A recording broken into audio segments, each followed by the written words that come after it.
Greetings, church. Hope you're having a good week. Hope you're digging into the Word in some fashion or another. I'm finding myself feeling a greater need to be rooted and grounded in the Word, and I hope you're feeling that need too and acting on it. The topic that I want to talk about today is a difficult one, kind of following up from Pastor Ken's devotional reflections yesterday. I know he got that out last night, and you might not have had a chance to listen to it yet or watch it on the wrath of God. I'd like to spend some time talking about hell today. And you might wonder, is that really a topic that's appropriate for a devotional reflection? In what way do we express our devotion to Jesus and reflecting on such a difficult and painful topic as hell? Well, I'd like to suggest to you that it is an appropriate topic for devotional reflection for followers of Jesus for a number of reasons. Let me give you 3 reasons specifically that we can look at, and then I'm going to fly through what the scriptures teach about hell, and I'm going to, along the way, mention some things that Christians commonly believe about hell that are actually not biblical, that we've gleaned from our culture or tradition or confusion about translation in some cases. And so it's important for us to talk about hell, and it can be helpful for our faith to talk about what the scriptures say about hell for at least 3 reasons. 1, we can grow in our appreciation for the gospel. As Pastor Ken talked about in his devotional from yesterday, Jesus in the gospel has dealt with the wrath of God for us. And so the problem of hell, which is the final conclusion, the final, ultimate, eternal expression of God's wrath, has been dealt with. There's a remedy. There's a way of escape that has been prepared, and that it has been accomplished by Jesus, and that's what the gospel is all about. So for us who are followers of Jesus and have received the benefits of the gospel, have begun to trust in Jesus, are walking with him and following him in this life, thinking about what he has saved us from can be very encouraging, can be moving to us even, motivating us to worship and to obey this one who has rescued us from such an awful reality. Secondly, thinking about hell and what the Bible says about hell can help us grow in our compassion for those who don't know Jesus yet. We need to be viewing the people around us as who don't know Jesus as people who are on their way down the road to this destination that we're going to talk about. Their final destination is announced to us, described to us, and explained to us in the scriptures. And it is not a good place. And so knowing that reality can help us look at their lives, look at their state, look at the destiny that's been marked out before them, and seeing the direction of their lives, that they're headed in that direction. We should be moved with compassion for them, that we would want to spare them from that we would want them to pull them back from that road, help them find the right road, help them to see their need for this Savior who has made a way of escape. And finally, just very simply, we can grow in our clarity regarding certain fundamental biblical teachings. What the Bible teaches about hell is near the center of our understanding of doctrine or theology. It's not a peripheral doctrine. What you believe about the final destiny of sinners affects what you believe Jesus actually did on the cross. And so they're very much related. It's hard not to see how what the Bible talks about in regards to this place called hell connects to our understanding of the gospel itself. And so it is an important teaching that we should come to grips with in our understanding, and we need clarity. So much discussion of hell and even use of the word hell and the idea of hell is sometimes flippant and careless by Christians. And it's largely a result of a lack of biblical reflection. But more than that, there are a lot of ideas about hell that have come in from other places besides the Bible. And we must get our understanding of this reality, this place, from the scriptures. We have to, because we have no way of knowing experientially what it's like. We can only trust the word of our Savior. And it is true, it is not a misconception that Jesus talked a lot about hell in his teaching and in his ministry. He thought it was an important enough subject to speak about repeatedly during his ministry and during his 3+ years of teaching with his disciples and the crowds and his opponents. And so we should take that as a cue to us that we need to spend some time thinking about it. Now, there's some bigger picture issues that come into play that we really need to think about before we talk about hell. And so let me run through just kind of an overview summary about what happens to people when they die. So this is a rough and ready summary, an overview, and not going to dig into specific texts of Scripture to ground these things, because I want to focus our time on what the Scriptures say about hell. But what happens to people when they die? Well, we have to actually ask two questions there. What happens to Christians when they die? And what happens to non-Christians when they die? What happens to genuine followers of Jesus when they die?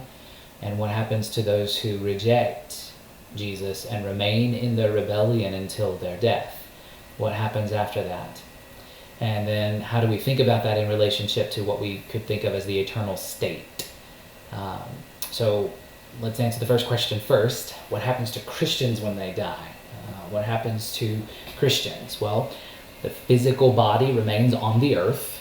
We bury it, we burn it, we destroy it, it decays, but the body remains here on earth. The non-physical part of a person, a spirit or soul, goes to be present with Jesus in heaven immediately. So there's a separation that takes place at death. For the Christian, the body stays in here on the earth, and the soul goes to be with Jesus in heaven.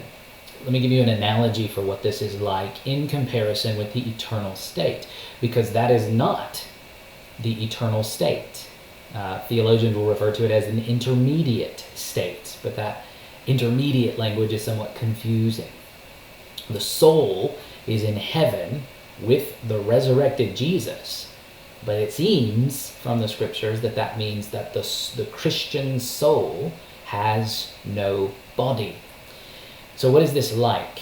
We're waiting for resurrection. That's our ultimate hope, right? Resurrection. Renewal of creation, restoration of our bodies. It's not some brand new body that God creates ex nihilo. It is our old body, our old physical material, this stuff we live in right now, that will be wherever it's decayed, wherever it's been destroyed, however it's been demolished and repurposed in this world. It is used by God to refashion us into a new resurrected state. So what's this like? Well, think about it like this. So the king has picked you up and is driving you to his palace. Before reaching the palace, the king checks into the finest hotel ever built, and he shares his room with you, providing you with all the amenities the hotel has to offer. After some time in the hotel, the king checks out of the hotel and drives you on into the palace, where you will live for the rest of your life. That's what it's like. So the idea is, when you die, Jesus, the king, has picked your soul up, taken you to the finest hotel in the universe with all the great amenities. That's called heaven. But that's just a stopping off point. It's just like a hotel stay along the way. That's not the final destination. After some time, Jesus will return to this earth, bring final judgment against those who remain in rebellion against God, and he will bring into being the new creation. There will be a radical renovation, as one of my professors at Wheaton was fond of saying, of this world, and a radical renovation of your body, and you will live in that new creation, the palace of the King, forever and ever and ever, with a new body, physically present with Jesus forever. That's what it's like for the Christian. So that's what happens when a Christian dies, and that's what happens then when we go to our final destination, if you will. Now we have to ask the sadder question about what happens to a non-Christian when he dies, or when she dies. What happens to a non-Christian? Well, the same thing at first that happens to a Christian. The body of a non-Christian, the physical body, remains on the earth. It's buried, it's burned, it's destroyed, it decays, it stays here. But the soul, the non-physical part of a non-believer, goes to a place that the Bible refers to as Hades. Hades. The Old Testament Hebrew referred to this place as Sheol. Sheol, or Sheol is what it looks like, but it's Sheol. And the soul goes to this place called Sheol, or the New Testament calls it Hades. This is not hell. We'll come back to that in just a bit, but this is not the same place as hell. So a non-Christian, when they die, to be clear, they do not go to hell when they die. Okay, oftentimes evangelism training will ask a person, do you believe you go to heaven or hell when you die? And it's not quite biblical to frame the question that way. Will you go to heaven when you die? That is appropriate, but the soul of the non-believer doesn't go to hell when they die. Okay, we'll see that in just a bit for clarity's sake. So here's an analogy for what the distinction between Hades or Sheol and hell is like. The Hades is a temporary place for the soul to reside until their body is also resurrected. There is a resurrection for the wicked. Jesus made that clear. Daniel 12 tells us that, but Jesus made that clear. John chapter 5, verses 28 and 29, I think it is, tells us that there's a resurrection for the ungodly as well as for the godly. So what's this like? So it's like this. A criminal awaits sentencing in a county jail. That's the experience of what happens to a non-believer when they die. Their soul goes to Hades, and it's like a criminal who's in a holding cell at a county jail, waiting for the trial, waiting for their day in court, where they will be sentenced finally and permanently to hell. So once the verdict is given, once they have their day in court, the criminal is consigned to federal prison for life. That's the idea. That's a good parallel, I think, that I've used in the past that to talk about this reality. So when a non-Christian dies, their soul goes to a place we could call Hades. The New Testament calls it Hades. So hell then is the final destination. It's like federal prison, if you will. That will be the final destination after the person has had their court date. If you think about the experience of county jail, it's not pleasant. It is a place of limitation. It is a place of suffering. In some senses, we could even say it's a place of torment, as the New Testament describes it. But it is not the final destination. The final destination is much, much worse. The picture that is clearest to us about this reality that we're talking about now, the intermediate state, if you will, for both believer and non-believer, is in Luke chapter 19. Jesus' teaching that regards Lazarus and the rich man. The rich man died and he went to Hades. Hades. Now, one of the things that we see that we need to recognize is that in the Bible, if you go back to the Old Testament for just a moment, Sheol, when you see that referred to in the Old Testament, Sheol is a place in the Old Testament where everybody goes when they die. So the righteous and the wicked, the souls of the righteous and the wicked in the Old Testament period go to the same place. Luke 19, in Jesus' teaching about Lazarus and the rich man, is using the reality that was present and current when he taught that.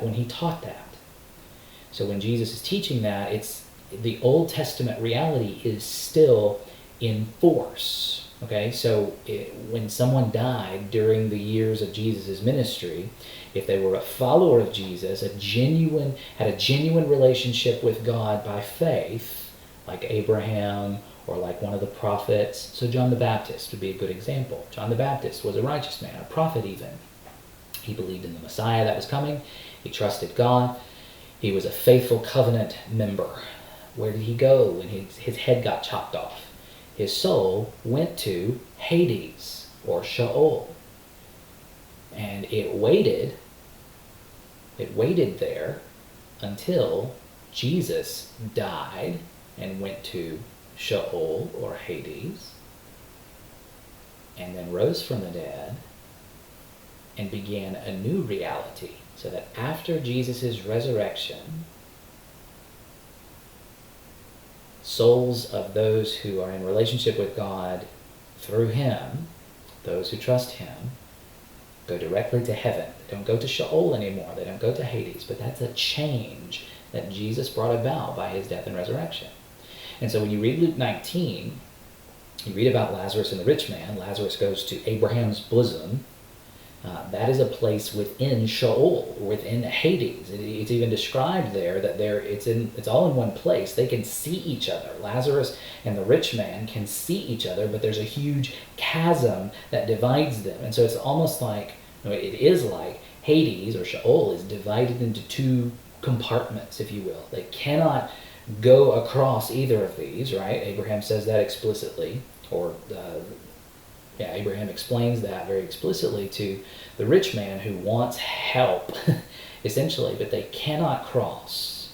But they can see each other. They're in the same place. And so those who are on the side with Abraham are enjoying peace and joy in their soul experience there, while those who are on the other side, where the rich man was, are experiencing torment, fiery torment even. And so it's not a happy place, but it's not hell. It's not the final destination. So that's just a point of clarity that we need to think very carefully about when we talk about this. So let's talk about hell specifically. And I'm just going to run through some specific pieces, and you'll have to look up these verses on your own to read and see the context. Now let me just flag something for you. The King James Version has done us a great disservice in this specific area, because in the King James Version, when the Greek word in the New Testament is Hades, they translated it as hell. And I think that may have been because of a misunderstanding on the part of the translators of the King James Version.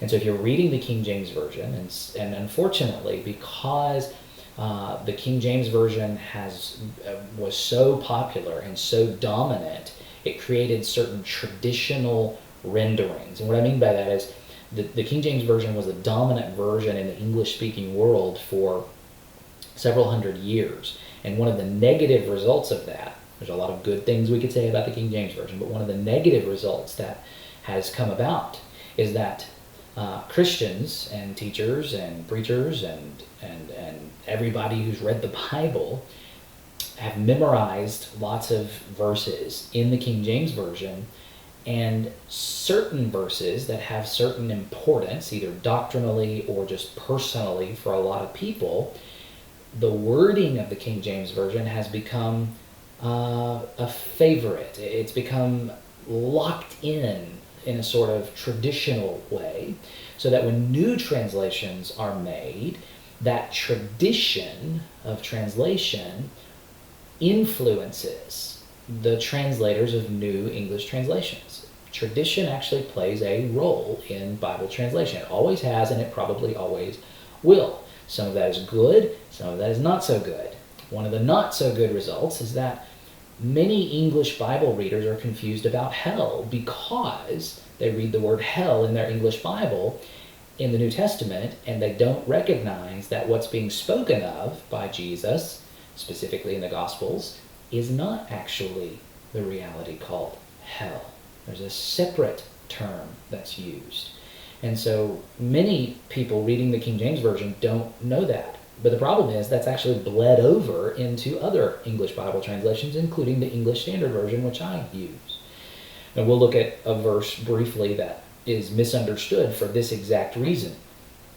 And again, tradition weighs in on that. Now, footnotes are supposed to help us, but most of us don't pay attention to them when we're reading our Bible. And so we'll see how that works in just a minute. So let's talk about this for just a minute. So what is hell? What is hell? Well, first of all, hell is a place. Hell is a place. How do we know that? Well, the language Jesus uses is that you go into hell, the same way that you go into a house or you go into a city. You go into. Matthew 5:30, for example. Go into hell. You enter a place. And it is a place. The Greek word that Jesus uses for hell, that we see in the Gospels reflecting Jesus' teaching, is Gehenna. So again, not Hades. But the problem is, in the King James Version and sometimes in other English Bibles, both Hades and Gehenna are translated with the English word hell. And if you don't look it up or you don't pay attention to the footnote that tells you it's Gehenna or it's Hades, you're not going to know that necessarily. And that influences and shapes the way you build your understanding of hell. So the word Gehenna. Now, what is Gehenna? It's important to explore this a little bit, and this is where we get one of our first big misconceptions about hell. Jesus uses the word Gehenna. The Greek is Gehenna. It is referring to, literally, Ge-Hinnom. Greek word is Ge, and then it comes from Hinnom.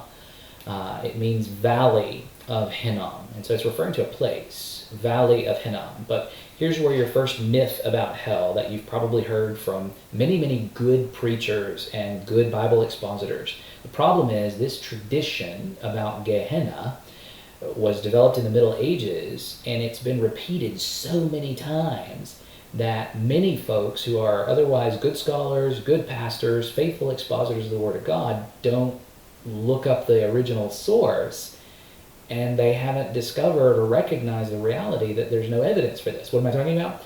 You may have heard that Gehenna was a garbage dump outside of Jerusalem. Many, many, many teachers that I've read repeat that statement. But what you might notice is that most of them, if you were to look at their footnotes, where do they get that idea from? Most of them don't tell you. But some have, in some recent work on, in some recent studies, recent within the last 15 years, of this topic, some have done their homework and have recognized the reality that this idea that Gehenna was a garbage dump outside Jerusalem, the Valley of Hinnom, was used for a garbage dump during Jesus' day, and that's why Jesus used the term Gehenna to refer to hell, because hell is like the garbage dump that is outside the city. Now, some theologians and pastors have taken that to mean, Jesus wasn't really talking about eternal punishment. Jesus wasn't really talking about a place where people will spend eternity in hell. He was using an analogy to describe how bad it is to reject God and the results of that.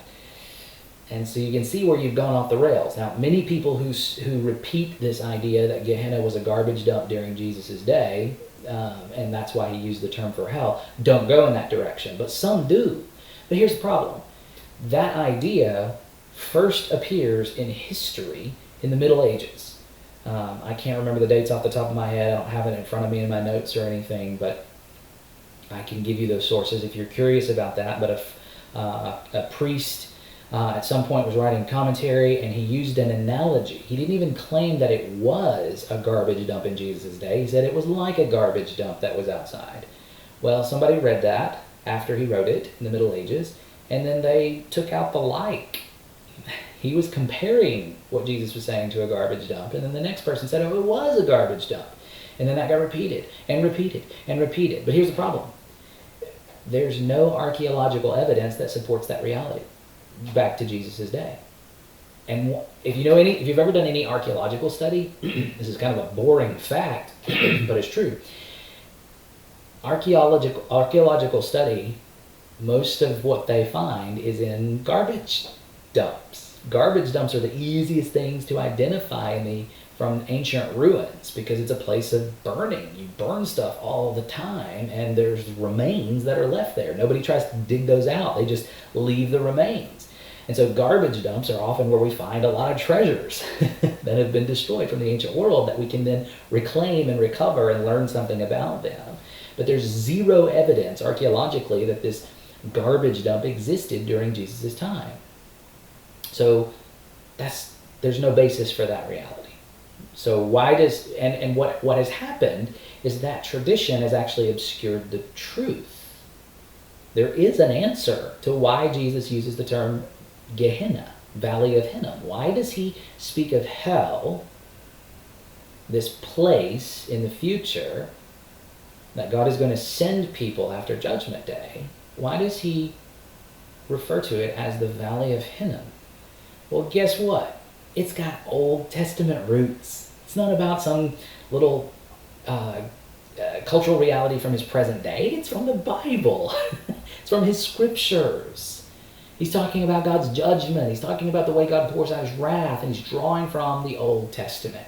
The Valley of Hinnom goes back to the Valley of the son of Hinnom, which is a place where the Israelites sacrificed their children to Baal.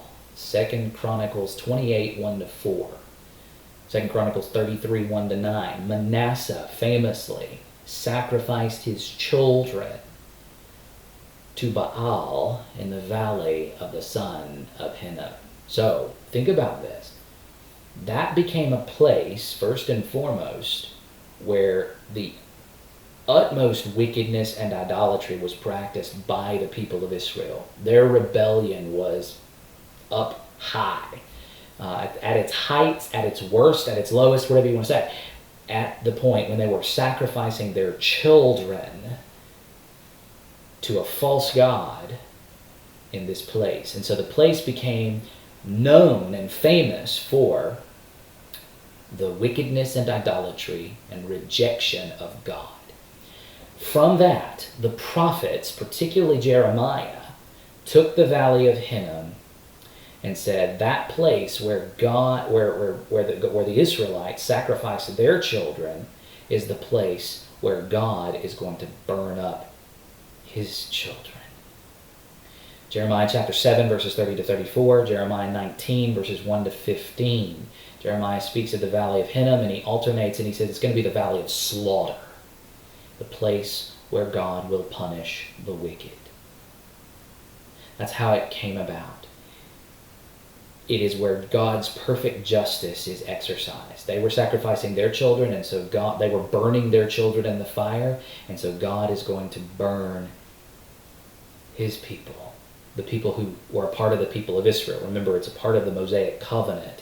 Many people in Israel never had a relationship with God.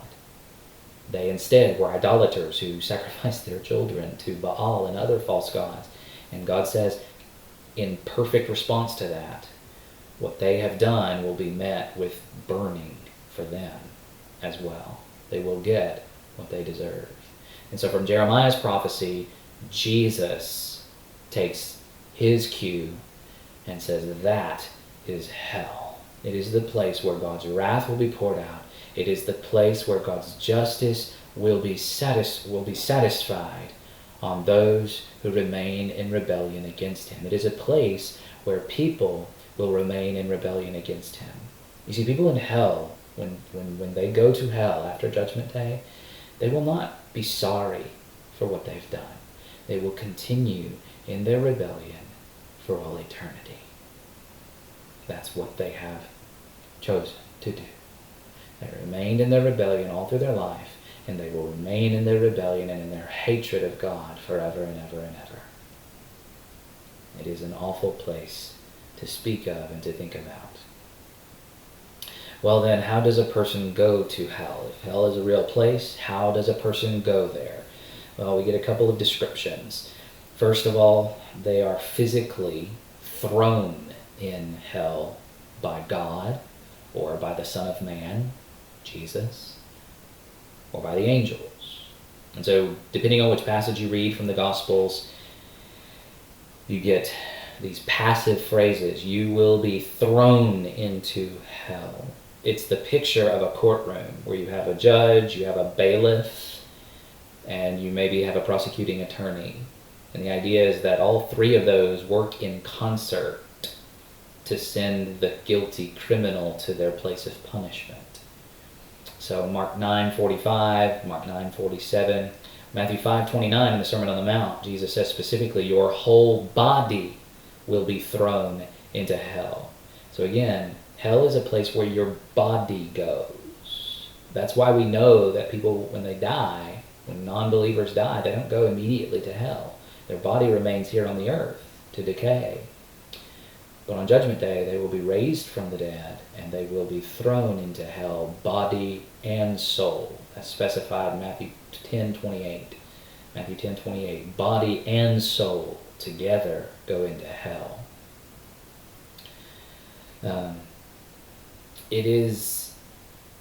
So how do they get there? They are cast into, they are thrown into by God, in a couple of places again, by the Son of Man in Jesus' parable, in Matthew 13:41 and 42, and then when you go down to the interpretation, Matthew 13:50, angels are pictured as throwing the wicked into the fiery furnace. That's the imagery that's being used to describe this place where people are thrown. They don't go in by their own accord. The people don't want to go to this place. They won't want to go to this place. They will be thrown there. It is the final place of imprisonment after judgment. Matthew 23:33 speaks of, in the ESV, speaks of being sentenced to hell. It is a judicial sentence to go into hell. King James Version uses the phrase, the damnation of hell there, Matthew 23:33. The New Living Translation says the judgment of hell. The New King James Version says the condemnation of hell. It is about this judicial verdict of guilty. And folks, that, to again think about our appreciation of the gospel, that's what you and I deserve. We deserve to be counted guilty. We deserve to have that verdict of guilty pronounced over our lives. And if we have that verdict given to us on Judgment Day, He will cast us into hell. It will be the appropriate sentence for those who remain in rebellion against God throughout their lives. What will hell be like? Well, it's characterized by fire, famously. Lots of verses you could look at talk about it. In Matthew 5:22, the hell of fire. Matthew 18:8, eternal fire. Mark 9:43, unquenchable fire. Mark 9:48, the fire is not quenched. Matthew 13:42, fiery furnace. Revelation chapter 14, verses 10 and 11, tormented with fire and sulfur. The smoke of their torment goes up forever and ever. Revelation 19, Revelation 20 describes it as the lake of fire, the lake that burns with fire and sulfur, Revelation 21:8. It's also characterized by darkness. Now think about that for just a minute. There's a paradox there, right? In our world and in our common experience, you can't, if you have fire, then you have light, right? Fire produces light. But instead, this place is spoken of as the outer darkness. Matthew 8:12, 22:13, Matthew 25:30. Jude 13 probably refers to this place, the gloom of utter darkness. So how can you have fire and darkness at the same time? Well, you need to recognize that these are all images, both of them. They're communicating an idea. What's hell like? Well, it's characterized by fire, meaning if you've ever burnt a finger, or if you've ever been in a fire where you've actually had your skin burned, you know how painful that is. And that's the point. It's going to be like that, but worse. What about darkness? Well, very rarely in our modern world where we have electric light bulbs and we have technology, we have phones that glow, and we have just sources of light all around us, it's rare to find a place where we're in pitch black. You can get there, and maybe you have a closet that doesn't have any access to the outside. And you can get the experience of pitch darkness. The idea of the outer darkness and the gloom of utter darkness is all about the idea of complete isolation. Hell is going to be full of people, but there will be no fellowship there. The common silliness that people talk about going to hell so they can hang out with all their relatives because they know they're going, is not what it will be like. There is no fraternity, there is no fellowship in hell. It is a place of total isolation. You'll not experience the warmth of love or concern. It will be a place of utter loneliness and pain, and no relief from that pain. It's a place of punishment, Matthew 25:46, eternal punishment.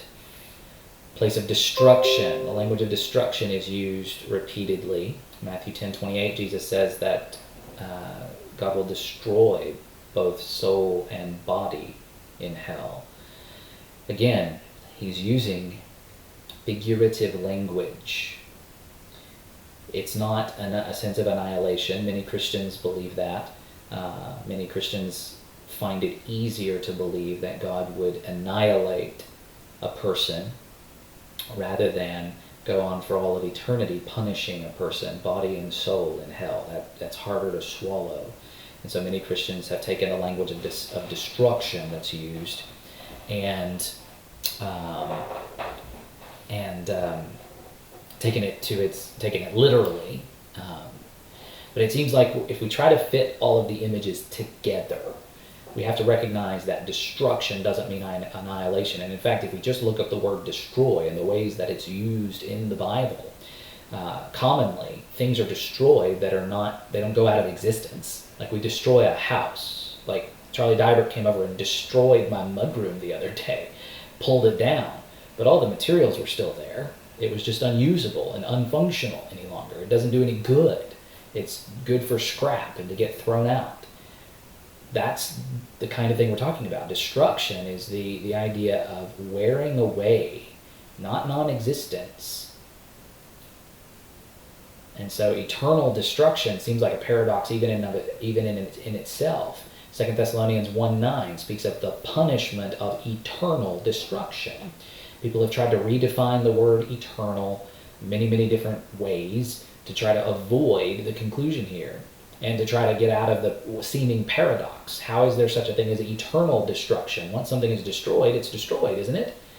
Well, it goes on being destroyed, meaning it's worn down and it's non-functional.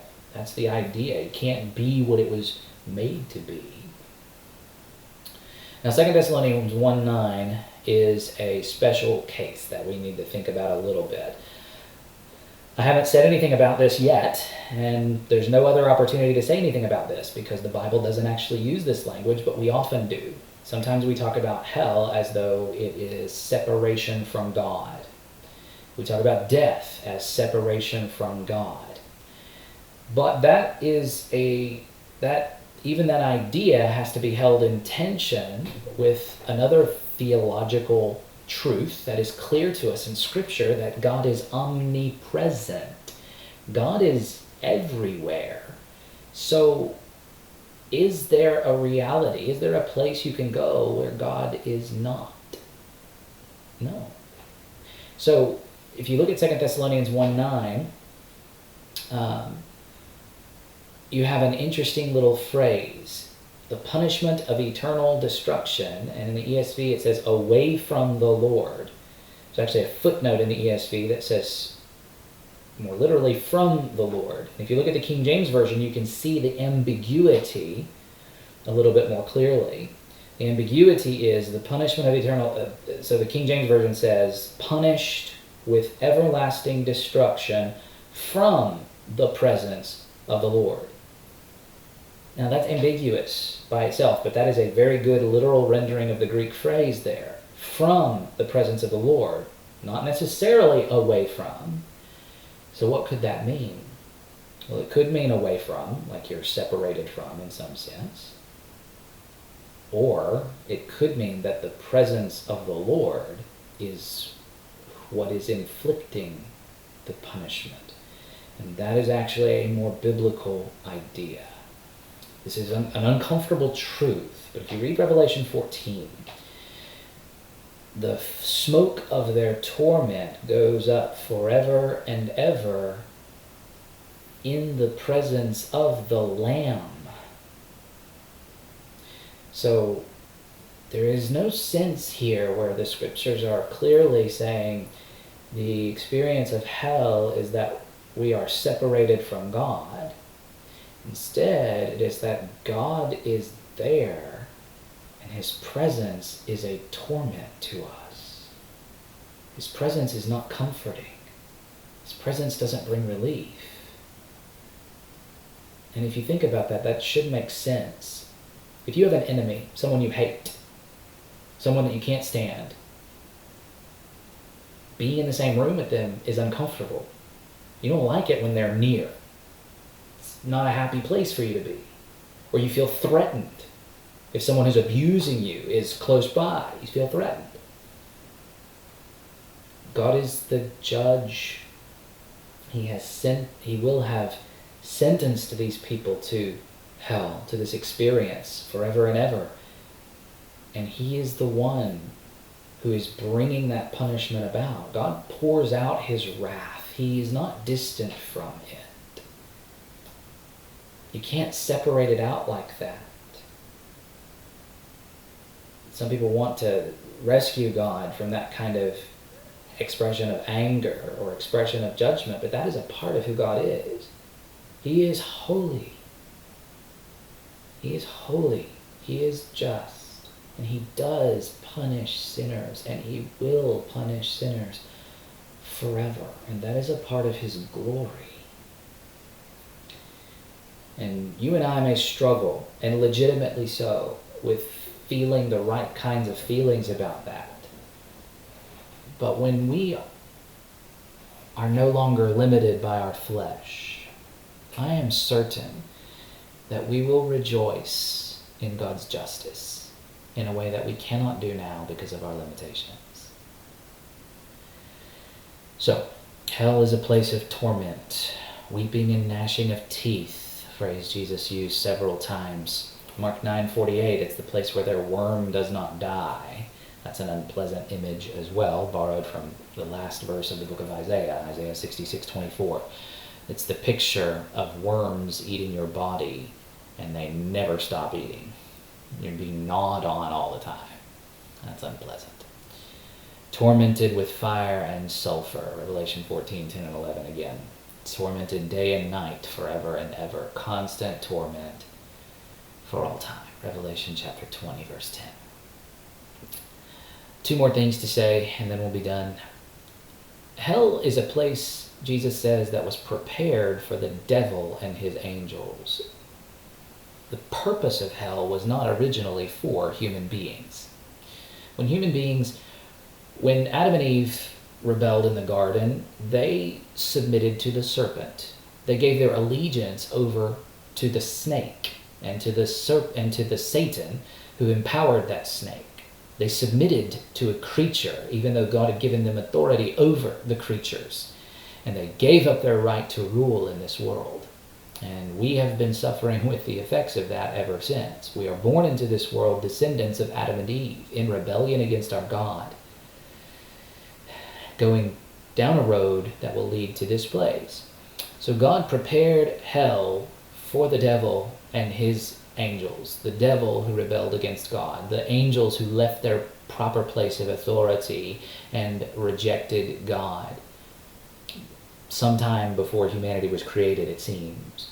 Matthew chapter 25, verse 41 uses that language. So the place prepared for the devil and his angels. But now, ever since Adam and Eve rebelled, every human being that follows in their wake remains in their rebellion until they die, will be there with them as well.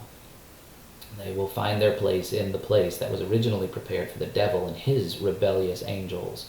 But all rebels find their proper place. Rebelling against God and staying in rebellion against God forever and ever.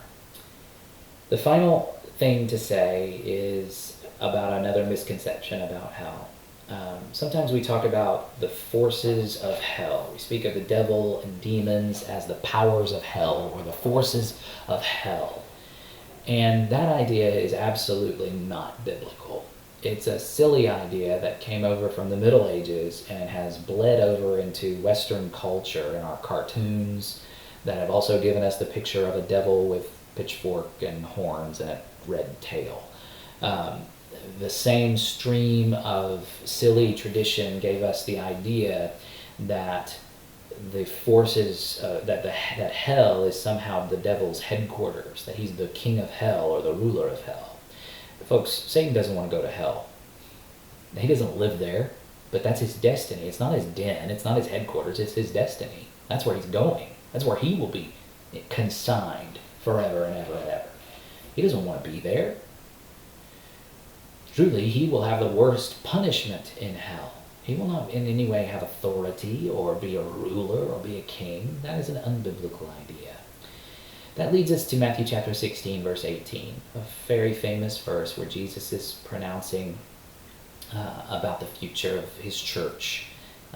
And he says that the gates of hell, in our English Bibles, the gates of hell will not prevail against the church.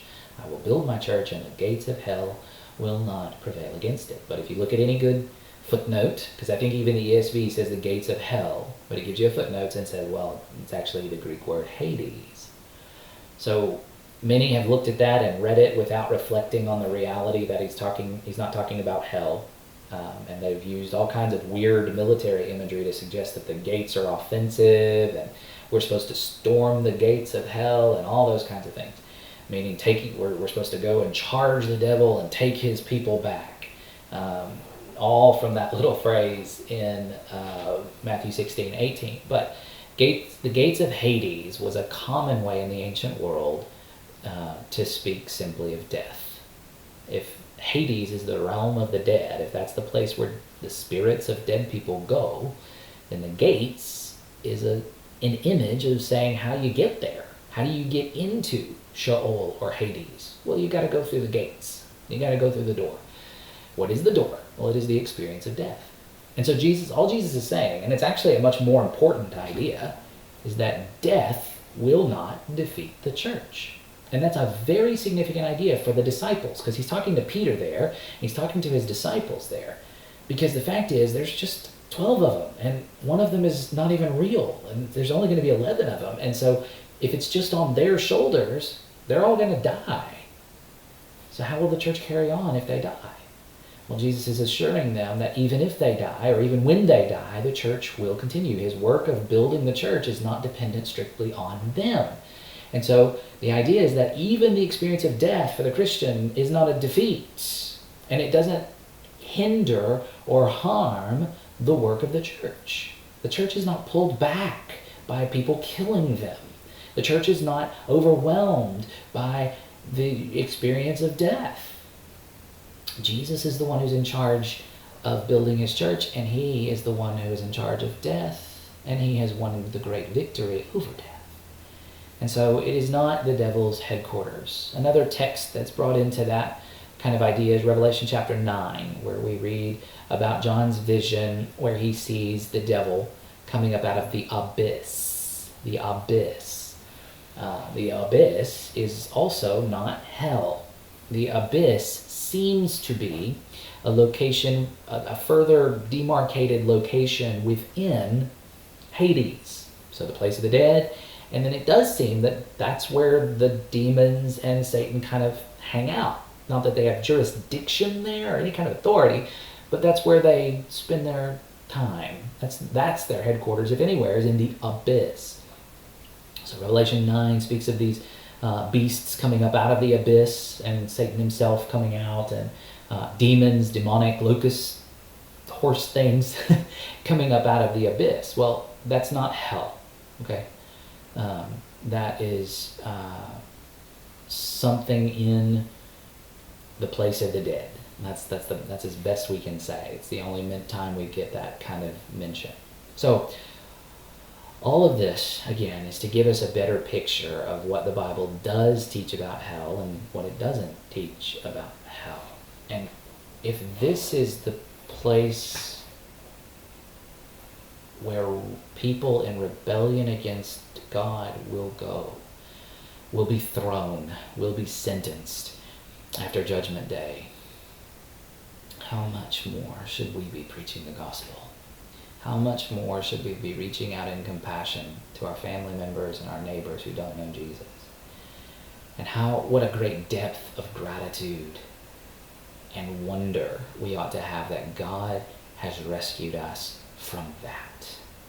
God has made a way through the sending of his Son, through the death of his Son, through the resurrection of his Son, that people who deserve to experience eternity in hell don't have to go. That doesn't have to be your destiny. We know the way of escape. We have the message that has the power to change people's course, to get them off the wrong road that leads to certain destruction. This is the destiny of the wicked. This is where the wrong road leads. This is where Rumi Road, the broad road, leads to destruction, eternal destruction in hell. So this is a weighty, weighty topic. It's a weighty devotional reflection. But I feel a sense of awe at what God has done for me in the work of Jesus. And I hope you do too. I hope you're moved to worship because of what we've seen. And I hope you can see the seriousness of sin. This is where sin leads. This is what sin deserves. Because of the glory of our great God, because of the wonder of what he's done for us, people who spurn him, people who reject him, people who belittle him, people who think nothing of him, deserve this kind of punishment. And you and I deserve this kind of punishment because of the ways that we have failed and the ways that we continue to fail. God's grace and God's mercy has provided the ultimate eternal remedy in the death of his Son. His death paid the penalty. His experience, Jesus' experience of separation from God, carrying our sin and our guilt,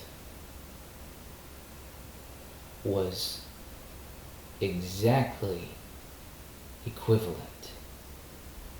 to all of the billions of people who will experience hell for all of eternity because of the eternal value, the eternal glory of Jesus.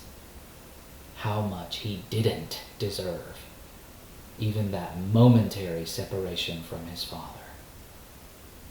That's how much you and I deserve eternal punishment forever.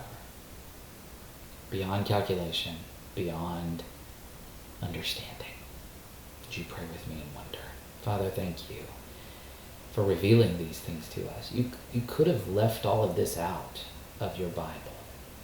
You could have chosen not to tell us about this awful destiny, but you loved us so much that you did, and you didn't obscure it in isolated passages of Scripture. You repeated yourself. You had your Son openly speak about it repeatedly and with a number of different illustrations and images so that we would get the point. Salvation is so much more than just escape from hell, but it is not less than that. So we thank you that you have secured us, your people. Would you continue spreading the word that the victory's been won, the way of escape is open for all to come? Would you help us speak? Would you help us encourage one another until we see Jesus return? And would you help us to lift up our voices, worship, gratitude, and in great hope in these difficult days. Thank you for being with us. Thank you for rescuing us. We could not have gotten out of this on our own. No way, no how. Thank you for loving us so much. For Jesus' sake. Amen.